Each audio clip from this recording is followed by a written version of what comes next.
To do a squat jump, first you gotta make sure that you have good basic squat mechanics. So just real briefly going over how to do a squat properly, take your feet about shoulder width apart, make sure your knees aren't gonna cave in or bow out, but really maintaining that alignment. A good rule of thumb is to keep your kneecaps just kind of shooting right in between your big toe and your second toe.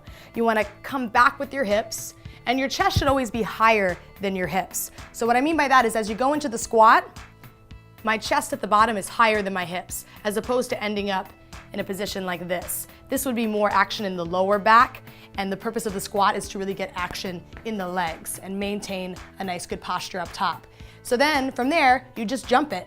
So you're going into your squat, jumping up, and then landing. When it comes to jumping, it's mostly about the landing mechanics.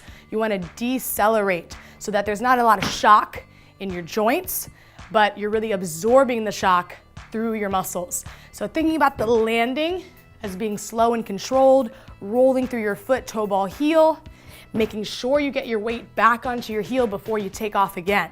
So a good test is make sure you can lift your toes a little bit inside of your shoe. That ensures your weight is far enough back. You don't have to keep your toes up the whole time, it's just a good test. Exhale as you jump up, inhale as you go down.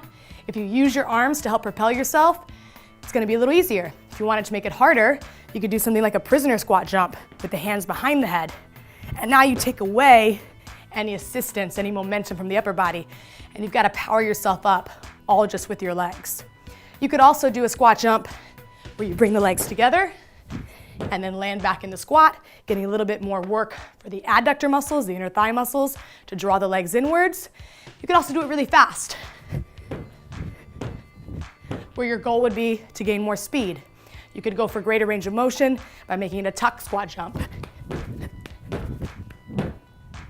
So those are just a few examples of the many different types of squat jumps that you can do.